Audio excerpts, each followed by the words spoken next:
नमस्कार मित्रांनो, आपण या व्हिडिओच्या माध्यमातून आज शिकणार आहोत वोटिंग लिस्टमध्ये आपले नाव शोधणे. तर त्याकरता आपण सर्वात पहिले आपल्या मोबाईलमध्ये जे क्रोम किंवा इतर कोणत्याही आपल्या मोबाईलमध्ये अवेलेबल असलेला हे पेज खोलूया. तर मी क्रोममध्ये खोललेला आहे. त्याच्यामध्ये आपण जर सर्च केलं वोटिंग लिस्ट नेम, ठीक आहे, तर आपल्याला यामध्ये ऑप्शन मिळतील. तर आपण यामध्ये जायचं CEO Maharashtra gov.in chief electoral officer Maharashtra याच्यावर क्लिक केलं आपण, तर यामध्ये आपल्याला हे पेज ओपन होईल. या पेजवर ओपन आल्यावर वोटर नेम सर्च या ऑप्शनवर आपल्याला जायचं आहे.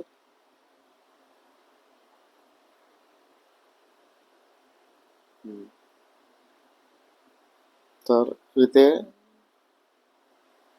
वोटर नेम सर्चवर जर आपण ओपन केला तर आपल्या समोर एक पेज ओपन होईल. आता नेट थोडं स्लो चालत आहे त्यामुळे असं, नाही तर लवकर येतं. त्यामध्ये 3 ऑप्शन आहे. पहिलं ऑप्शन आहे EPIC द्वारा खोजे, सर्च बाय इपिक. इपिकचा अर्थ काय? इलेक्शनचं जे आपल्याजवळ कार्ड आहे, वोटिंग कार्ड, त्याच्यावरती एक नंबर असतो, तर तो आहे इपिक नंबर. तर ह्याद्वारे आपण इथे जर सर्च केलं तर हे अगदी सोपं आहे. त्याच्यामध्ये जसा हा माझा ऑलरेडी मी पाहिला होता तो नंबर, वोटिंग कार्डचा नंबर आपण इथं टाकायचा आहे. तो टाकला, खाली आपल्याला आपलं स्टेट सिलेक्ट करायचं आहे, जसं हे महाराष्ट्र, ठीक आहे.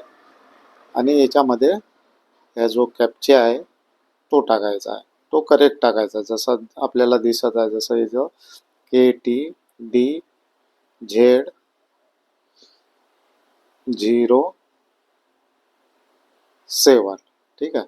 आता आपण इथं सर्चवर क्लिक करू. तर बघा इथे माझं नाव आणि सगळं डिटेल्स इथे आलेलं आहे.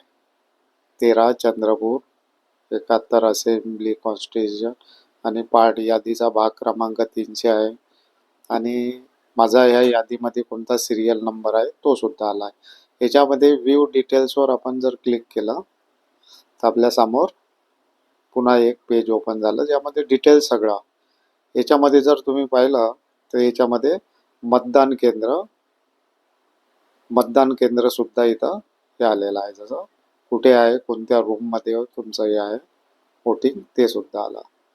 आणि यादीचा भाग क्रमांक हा आहे माझा अनुक्रमांक. आणि तुम्हाला जर हे स्लिप प्रिंट करायचं आहे तर इथंच मतदाता सूचना प्रिंट करा, प्रिंट युअर वोटर इन्फॉर्मेशन. या पद्धतीने आपण आपलं नाव सर्च करू शकतो, ठीक आहे. हे झालं आपला वोटिंग लिस्ट वोटर कार्डच्या नंबर प्रमाणे. दुसरं ऑप्शन आहे याच्यामध्येच विवरणद्वारा खोजे. तर विवरणद्वारा खोजेमध्ये सुद्धा इथं आपल्याला पहिले आपलं स्टेट सिलेक्ट करायचं आहे. स्टेट सिलेक्ट केल्यानंतर आपल्याला इथं लँग्वेज मराठी किंवा इंग्लिश जे काही आहे ते, तर इथं आपण आपलं मराठी किंवा इंग्लिशमध्ये आपलं पूर्ण नाव असं लिहायचं आहे, ठीक आहे. आणि याच्यात डेट ऑफ बर्थ टाकायची आहे. डेट ऑफ बर्थ किंवा आपलं एज, जे मतदार यादीमध्ये जे एज असेल ते परफेक्ट असायला पाहिजे, नाहीतर जन्मतारीख, ठीक आहे. त्याच्यानंतर इथं मेल फिमेल स्त्री पुरुष हे लिहायचं आहे. आणि याच्यामध्ये खाली जिल्हा, कुठला जिल्हा आहे, ठीक आहे, चंद्रपूर. आणि तुमचं असेंब्लीचं जे क्षेत्र आहे विधानसभेचं ते टाकायचं आहे. आणि इथं सुद्धा कॅप्चा आहे, हे टाकून जर आपण सर्च केलं तर आपलं सेम तसंच आधी जे दाखवलं मी तेच तुम्हाला डिटेल्स अवेलेबल होईल. त्यानंतर आहे तिसरं ऑप्शन मोबाईल नंबर. त्या मोबाईल नंबरमध्ये असं आहे की तुमचं वोटिंगसोबत जर नंबर रजिस्टर असेल तर आपला परफेक्ट नंबर टाकून आपण इथे सर्च करू शकतो. जसं आता मी इथं महाराष्ट्र टाकलं, इथे लँग्वेज टाकली, ठीक आहे. आता माझा नंबर इथे रजिस्टर्ड आहे 9423419660, ठीक आहे.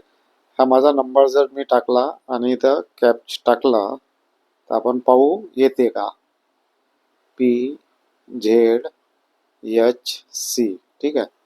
आता इथं हा OTP मागतो, तर हा OTP आपण आपल्या मोबाईलवरती एक OTP येईल, ठीक आहे. आता मला OTP आलेला आहे, तो मी इथे कॉपी आणि पेस्ट करील, ठीक आहे. हा OTP मी केला, तर आता सर्च करतो. इथे सुद्धा माझं आधी जसं आलं होतं तसंच सेम डिटेल्स आलेला आहे, सेम आलेलं आहे. तसं 3 पद्धतीनं आपण इथे सर्च करू शकतो. तर आपण असेच आपलं ज्यांना कोणाला नंबर मिळत नसेल त्यांनी सर्च करा आणि वोटिंग मात्र नक्की करा. तर आपण हा व्हिडिओ पाहिला, इतर लोकांशी शेअर करा ही माहिती आणि वोटिंग नक्की करा. आता माझ्याकडे जर इथलं ॲपसुद्धा आहे, म्हणजे चंद्रपूर विधानसभेकरता. तर त्या ॲपमध्ये आपण सहज नाव आणि हे टाकून सेम अशा पद्धतीनं पाहू शकतो. जर कुणाला अडचण गेली तर चंद्रपूर मतदारसंघाचा असेंब्ली क्षेत्रातला जर तो असेल तर मला तुम्ही ते पाठवू शकता, ठीक आहे. तर आपल्याला हे समजलं असेल, काही अडचण असेल तर मला कॉन्टॅक्ट करा. ह्या पेजची लिंकसुद्धा मी डिस्क्रिप्शनमध्ये टाकतो. तर व्हिडिओ पाहिल्याबद्दल पुन्हा एकदा धन्यवाद. Okay, bye.